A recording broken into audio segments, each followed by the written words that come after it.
Почитувани, денес добив информација дека поранешен висок функционер на младинската организација на СДСМ бил претепан поради политичка нарачка, како што самиот вели. Извршител на таквата нарачка, според исказот, било лицето попознат како командант Коки. Ваков грозен чин на физичка пресметка со политички неистомисленици немало во последните 20 години. Замислете, човекот бил претепан по нарачка од раководството на СДСМ и му биле заупатени јасни закани по неговиот живот и безбедноста на неговото семејство, само затоа што размислувал различно од нив.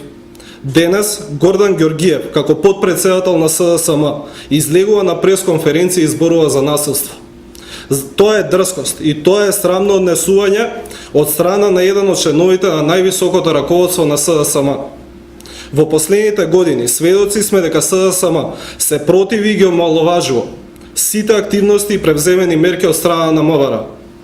СДСМ секоја активност на МВР ја класифицира како неуспешна и непотребна, но посебно се спротивставуваат кога како осомничени се појавуваат лица, членови и функционери на СДСМ.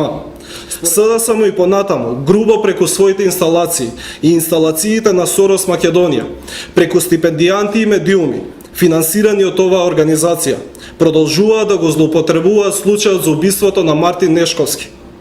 Да подсетиме, овој случај беше расчистен од институциите на системот и сторителот на убиството беше осуден со максимална затворска казна. Лошо е, наместо да се изразува жалење за овој случај, како што впрочем сите ние правиме, СДСМ упорно продолжува со злоупотреба на овој настан. Тоа е нивна одлука, со која ние не се согласуваме. На крајот, јавноста ќе суди.